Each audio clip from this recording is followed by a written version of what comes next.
Yes मुझे इश्क हुआ तो रोज सुबह का फीलिंग होगा। यस डेफिनेटली इश्क है। मैं I I love to introduce about my girlfriend right now. If you wish to see whom I love the most, so I have one slapback mic. See the tattoo? Slapback mic. That was gifted to me in San Francisco. जो Elvis Presley के जो 6 mics थे, one was gifted to me. तो stand पे होता है. तो उस वक्त वो मेरी महबूबा होती है. लोग बोलते इतना चूमता है तू माइक को, इतना चूमता है. मैंने कहा इसके थ्रू भी मैं आप तक पहुंचता हूं, अपने पैशन के थ्रू भी पहुंचता हूं, टेक्निकली मैं इसके थ्रू भी पहुंचता हूं. तो ये मेरा इश्क है, ये मेरी महबूबा है और उसको मैं बहुत चिपकता हूं, बहुत फ्लर्ट करता हूं और कॉन्स्टेंटली गाता हूं. फिर तो ये देखिए मैं रिवील कर दिया. People hide but I said clearly that I have my the best lover. So उसके साथ ही मेरे को इश्क है जो मेरे पैशन को टेक्निकली जो है वो रंग लाता है और स्टूडियो में भी, इनसाइड स्टूडियो में भी. सो इस शायद मैं नहीं कहूँगा कि आपने उसे कैप्चर किया होगा मोमेंट को. तो पहले आके हम जैसे कहते हैं इबादत करते हैं, सजदा करते हैं, प्रार्थना करते हैं. मैं पहले अपना माथा उसके चरणों में रखता हूँ माइक के और लेट के साष्टांग प्रणाम बोलते हैं ना, वैसे मुझे अदब अच्छा लगता है इन चीज़ों का. तो वो उनको भी फिर मेरे पे थोड़ा तो तरस आता ही है. अच्छा बेटा चल गा ले. ये गाने में आपको क्या अच्छा लगा? In between, my dear friend, you know what happened in since last 5 years, because of I'm blessed with such kind of voice जो मोटिवेट भी करती है. तो that started from Chak De India, Jai Ho, कर हर मैदान फतेह, सिंघम, दबंग, टाइगर, है ना. सो एक दिन मैंने इसको भी अभिनव की बोला तो मैं कहा जस्ट सी माई मोबाइल. तो इनकी एक मैंने पहले गाना गाया था. सो ही वॉज सरप्राइज्ड कि मोबाइल क्यों दिखा दे कैसे. तो मोबाइल पे देखा कुछ तस्वीरें, कुछ फोटो, कुछ पेंटिंग्स. कहते आप तो बहुत लविंग फीलिंग वाले हो. ये तो बड़े, हम तो बोलते थे बड़े कोई उस्ताद जी होंगे, कोई लेजेंड होगा, बड़े चैप्टर हो यार. तो मैं कहा यस, ऐसा एक गाना चाहिए romantic. Same thing I convinced some other composer of who they are my very close friends. So now वो once again it has been started. तो इनका गाना बहुत अच्छा है, मैंने सुना, मुझे बहुत अच्छा लगा. He is the composer Abhinav. तो ये एक नॉवेलिटी है. I started working with mister Rahman in Chennai.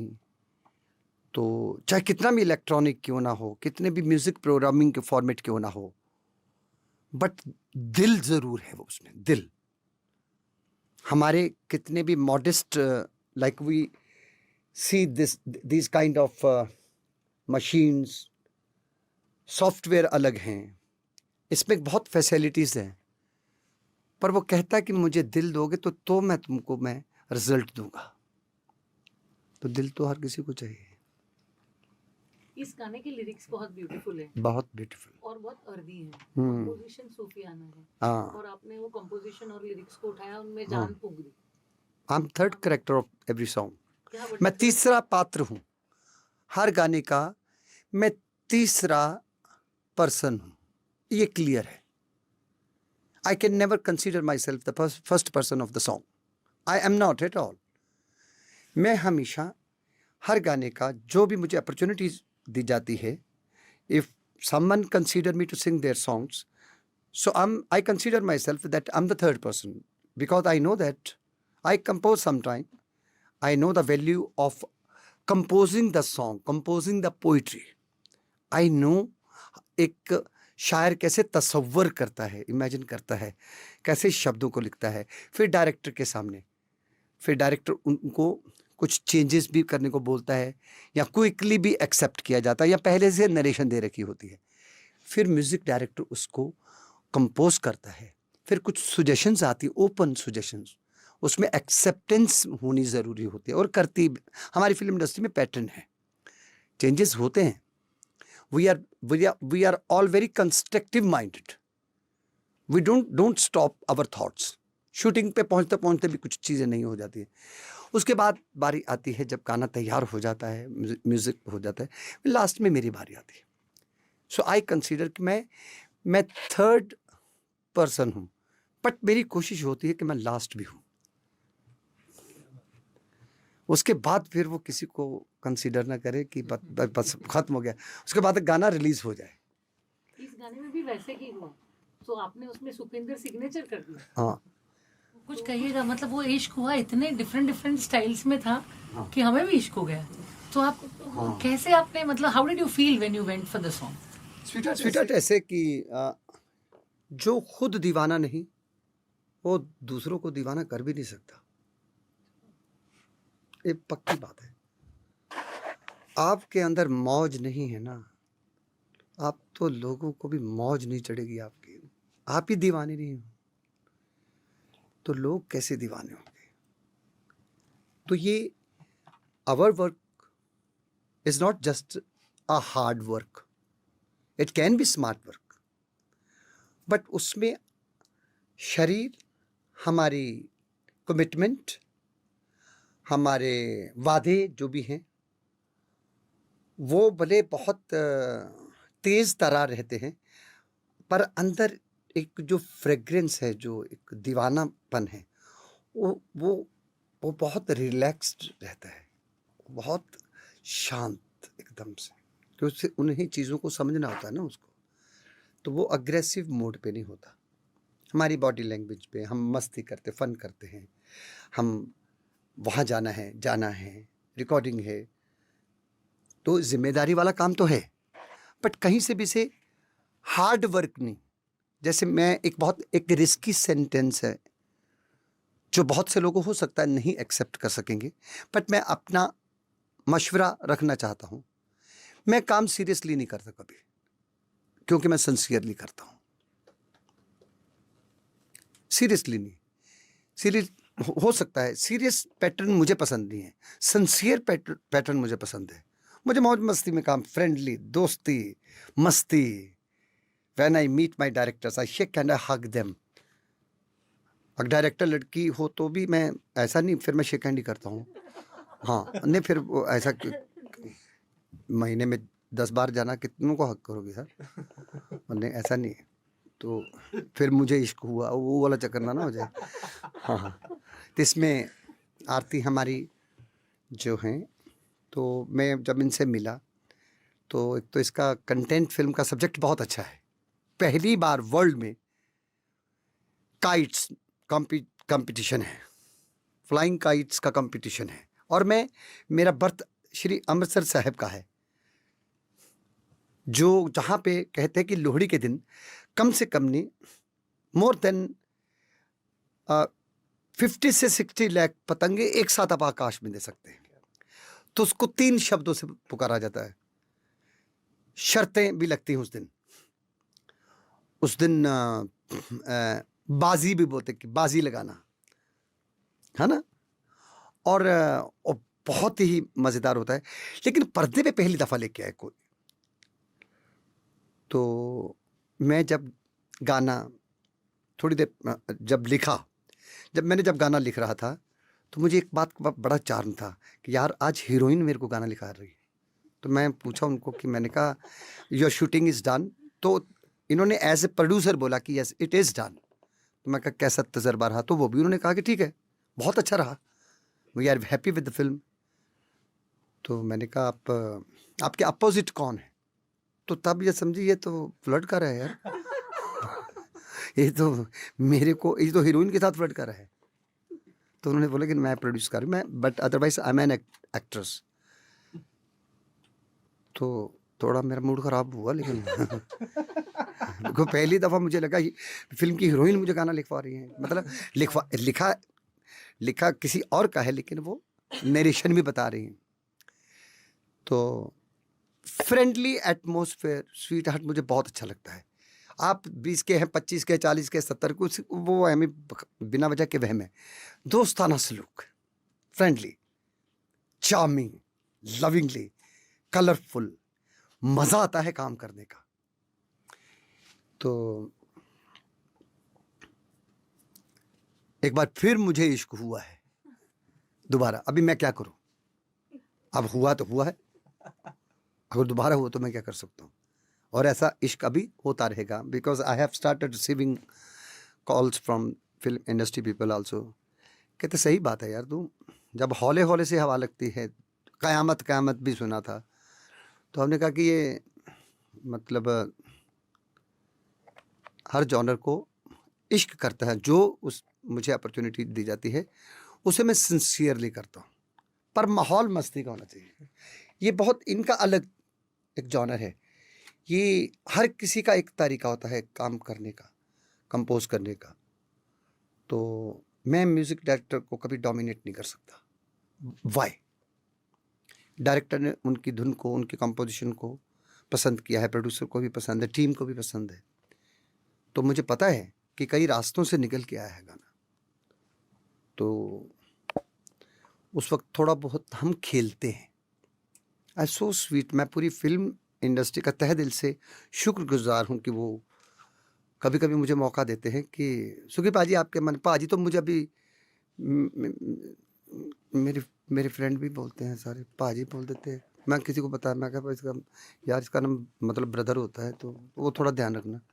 अच्छा, हमको तो पता ही नहीं था, हम तो कब से तो आपको भाई भाई बोले थे। फिर मैं क्या होगा, सीढ़ियों क्यों मारते फिर? हाय डार्लिंग भी और पाजी भी। तो अभी पाजी is set into friendship, is another word of friendship. Sir वो अच्छा लगा कि आपने डिक्शनरी बदल दी।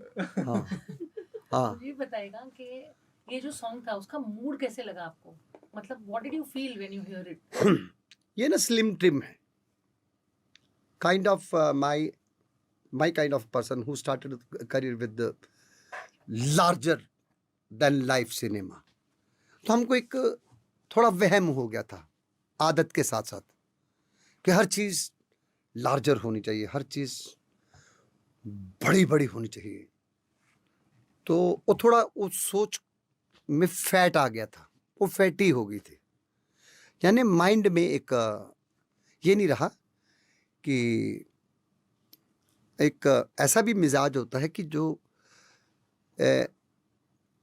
हल्का सा छोटा सा एक फूल देखा होगा आपने बागीचे में, कितने रंग होते हैं, अट्रैक्ट कर लेता है, अट्रैक्ट कर लेता है। तो छोटा सा पंखुड़ी के जितना होता है, वो लगे होते हैं ना बागीचे में, तो वो अट्रैक्ट कर लेता है। ऐसा लगता है कि कोई सुबह सुबह या रात भर बैठ के उस पर पेंटिंग करके गया है। 70 किस्म के रंग होते उतने से ही फूल में। तो इनका जो स्टाइल है अभिनव का, वो ऐसा है कि जैसे आंख बंद करके सुई में धागा डालना। तो उसको भी एक्सेप्ट करना होता है, उसमें रमना होता है। तो उसका फिर जब लिखते हैं गाना, तो पोइट्री जो है वो ऑलरेडी सिचुएशन को नरेट कर रही होती है। फिर बस यहाँ वहाँ थोड़ा देख लेते हैं तो मूड बन जाता है। आपने बचपन में पतंग उड़ाया? बहुत बहुत। यहाँ पर एक वो पंजाबी में बोलते चीरा आ जाता था, पतंग उड़ाता। मैं पतंग का, बल्कि ये मेरा 3rd सॉन्ग हो जाएगा। पहला था 1947 अर्थ में रुत आ गई रे, सेकंड था उड़ी उड़ी जाए दिल की पतंग, and this is the 3rd one. इसी बात पे गाने के कुछ बोल आपसे न सुने तो कैसे हो? और इनके साथ ही गाएंगे मुझे इश्क हुआ है, हाँ मुझे इश्क हुआ है। म्यूजिक डायरेक्टर तो अभी क्या है ना, मैं बैठे बैठे समाचार पत्र हो गया हूँ, वो उसका वो स्पीकर। तो ऐसा भी दिखाई देने लगा कि सुनाई भी देने लगा कि ये दूसरों को मौका ही नहीं दे रहा बस हाँ खुद ही इज्जत किया उनको भी करने दो तकने से तुझको मुझे इश्क मिलता है तकने कितना अच्छा शब्द है आम भाषा का तकने से तुझको मुझे इश्क मिलता है चरखा अतरंगी सांसों में चलता है आओ चरखा तिरंगी सांसों में चलता है हो तकने से तुझको मुझे इश्क मिलता है मुझे इश्क हुआ है हाँ मुझे इश्क हुआ है अब हुआ है तो हुआ है Superb. Thank you. वेलकम मुझे इश्क हुआ has been a whole journey. When we made it, it was very simple song, like just very folkish, very earthy, and very very like गांव वाला feel थोड़ा सूफी थोड़ा गांव की बात है. And then slowly वो उसमें और चीज़ें ऐड होती गई. Then समीर जो डायरेक्टर हैं इसके उन्होंने कुछ अपने पर्सपेक्टिव दिए. आरती टोल्ड मी फ्यू थिंग्स कि कुछ ऐसा कर सकते हैं, ये चीज़ें ऐड कर सकते हैं. Then me and Neeraj, who is lyricist of the song, we sat together and we made few changes and we incorporated those feedback. And initially it was a very simple, very folky idea. A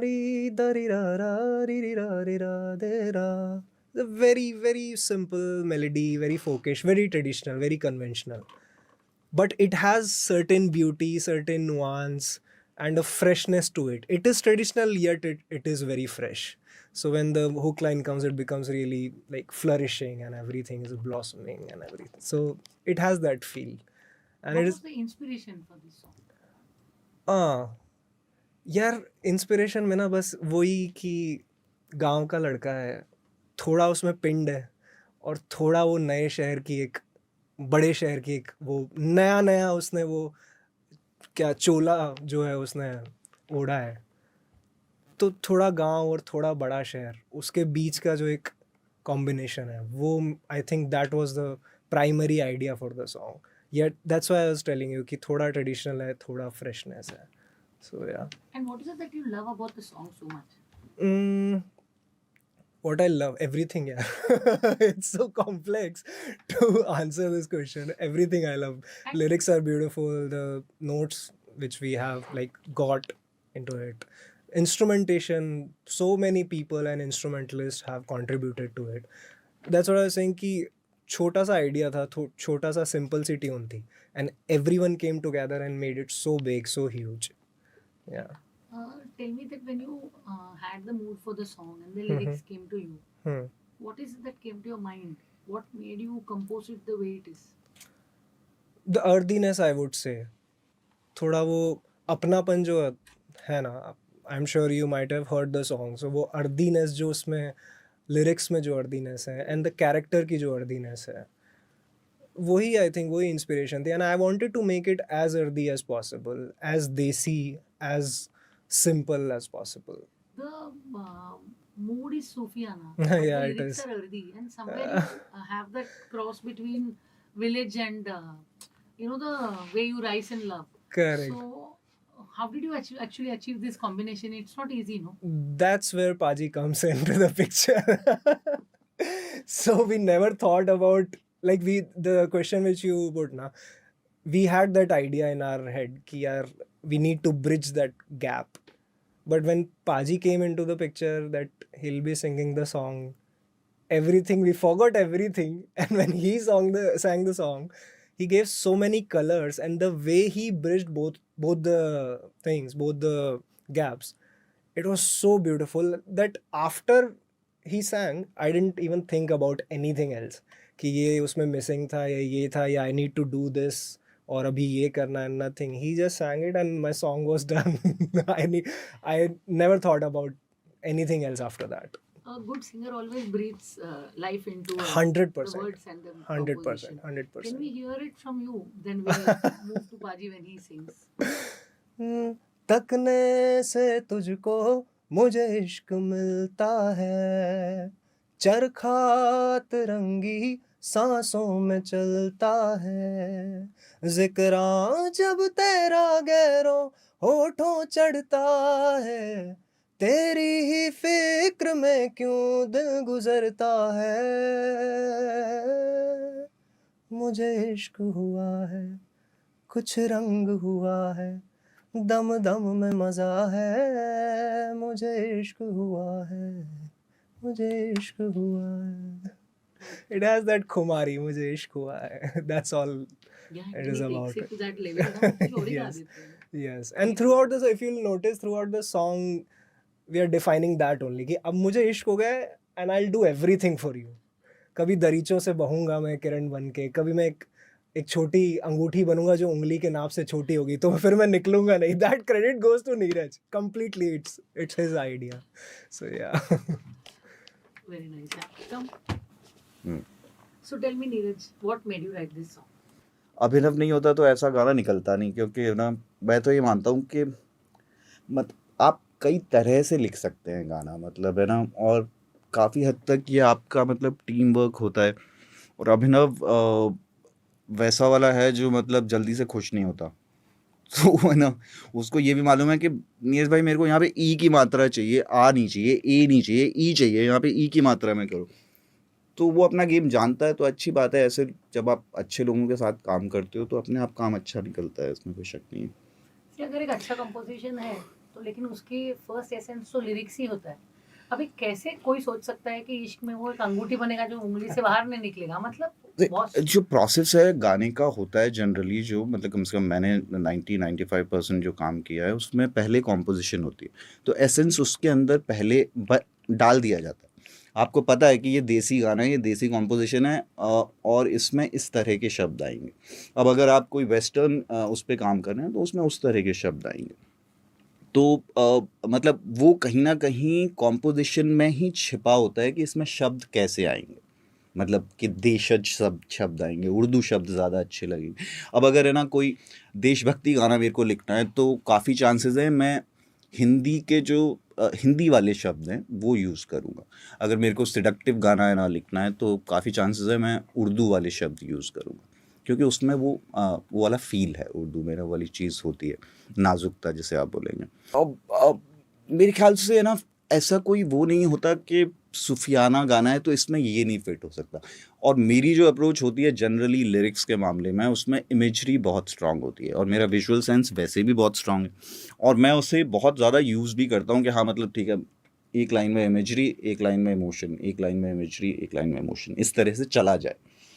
तो आपने पूछा ये कहाँ से आई, मतलब how did ये you visualize these, I'm saying, in a song which तो- is both earthy and Sufi? तो हाँ मतलब मेरे को ये नहीं मैंने इसे ऐसे तो सोचा ही नहीं कि ये सूफी है और इसमें ये नहीं आ सकता.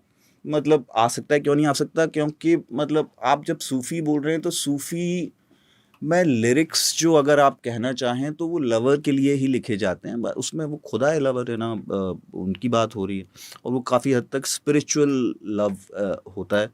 तो मतलब लेकिन स्पिरिचुअल लव भी आपको चीज़ों के थ्रू ही है ना जाहिर करना होगा ना. मतलब है ना, अगर आप अब मैं खुदा को तो है ना माला पहनाता हूँ, लेकिन जिसको मैं प्यार करता हूँ वो अंगूठी पहनती है, वो बालियाँ पहनती है, और अब मैं उससे सीधे इनफैक्ट है ना, मेरे को जब हम जब शुरू में गाना कर रहे थे तो अभिनव ने मेरे को बोला कि मेरे को तो ये लाइन चाहिए, मुझे इश्क हुआ है, मुझे इश्क हुआ है के साथ ये आया था.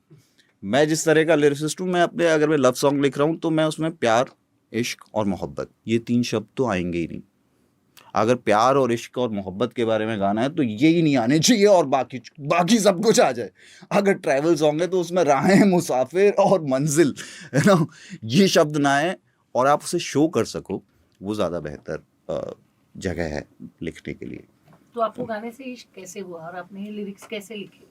Give me a little about the process, about how you used, how it came to you. I just need a देखिए feel. हमने है ना 3 या 4 ड्राफ्ट्स लिखे होंगे, मतलब है ना, और हमने बड़ी अच्छी लाइंस है ना किल करी यहाँ तक पहुँचने के लिए. और जब हम उन्हें किल कर रहे थे तो हम ये भी सोच रहे थे कि ये अच्छा काम कर रहे हैं कि नहीं कर रहे हैं हम, है ना, मतलब है ना, आगे जो कुछ भी आने वाला है हमें नहीं पता क्या. पर धीरे धीरे वो शेप अप होता गया सब कुछ, और मैंने भी रियलाइज़ नहीं किया कि ये पूरा गाना चीज़ों के बारे में हो गया है. मतलब है ना, दरीचा भी आ गया, अंगूठी आ गई, और है ना क्या बोलते हैं बालियां आ गई है ना नाव आ हाँ गई। हाँ। तो वो धीरे धीरे प्रोसेस मतलब ऐसा इंटेंशनल नहीं था कि हम चीज़ों के बारे में लिखें, लेकिन जब वो पहला एक है ना मुखड़ा से शुरू हुआ तो वहाँ पे एक चीज़ आई, फिर है ना सेकंड पे आए तो फिर वहाँ पे दूसरी चीज़ आई, तो वो इस तरह से अपने आप आता गया चीज़ें मतलब And how did you feel when the song happened, and then how did you feel when Suki Paji lent his vocals? देखो कुछ गाने होते हैं जो आपको है ना शुरू में ही फील आ जाता है कि ये तो बहुत अच्छा गाना है, तो है ना ये वैसे वाले गानों में से था। कुछ गाने होते हैं जब निकलने के बाद पता लगता है कि है ना हाँ यार पब्लिक पसंद करी है, हमें पता नहीं था ये इतना अच्छा गाना निकलेगा। तो इसमें तो हमें मालूम था मतलब है ना कि इसमें सब कुछ ही है ना एकदम करेक्ट है मतलब, तो ये इसमें गलती नहीं हो सकती। तो मतलब मुझे इश्क हुआ भी इसमें है, उससे आपको प्रॉब्लम नहीं है? अब नहीं है क्योंकि फिर मेरा जो प्रोसेस होता है उसके अंदर ठीक है मतलब बॉलीवुड वगैरह में कमर्शियल राइटिंग और कमर्शियल है ना चीज़ें सिंपल है ना भाषा में बात, हम लोग है ना आइडिया ढूंढ रहे होते हैं, और मैं एडवर्टाइजिंग के बैकग्राउंड वाला आदमी हूँ, तो है ना मैं इतना सिंपल लाइन जल्दी से है ना एक्सेप्ट नहीं करूँगा जब तक कि उसमें कोई आइडिया ना हो। तो आपने बोला फिर कैसे हुआ, तो फिर ये हुआ कि बाकी सारी लाइंस मैंने कॉम्प्लिकेट कर दी और एक सिंपल लाइन रखी, मैंने ठीक है यही रहेगी तो मैं ये चाहिए ये ले लो, लेकिन है ना बाकी लाइंस में को हमने कारीगरी करी उसमें। Which one do you like among your own lines? अंगूठी के तेरे नाप से छोटी मैं अंगूठी बनूं, one of the best, fresh भी है इमेजरी उसमें। बाकी चीज़ों में फिर भी है ना है मेरे को अब भी लगता है कि हम और चीज़ें है ना ढूंढ सकते थे और है ना उसको कुछ कर सकते थे। Do you also sing? हाँ मैं है So ना can you in- please sing the Angoothi line for me? तेरे नाप से छोटी मैं अंगूठी एक बनूं, अटकूं ना ना ना ना ना ना ना ना ना ना ना ना सॉरी मैं कॉन्शियस हो रहा हूँ। Lyricist बदल गया। Because I sang it so many times and I dubbed so many times and then wrote it so many times that I have these lyrics by me. Go again with this lines. Because you said अटकू ना। तेरे नाप से छोटी मैं अरे, अंगूठी बनूं, अटकूं मैं तेरे निकलूं। नाप से छोटी मैं अंगूठी एक बनूं, अटकूंगा निकलूं ना उंगली में।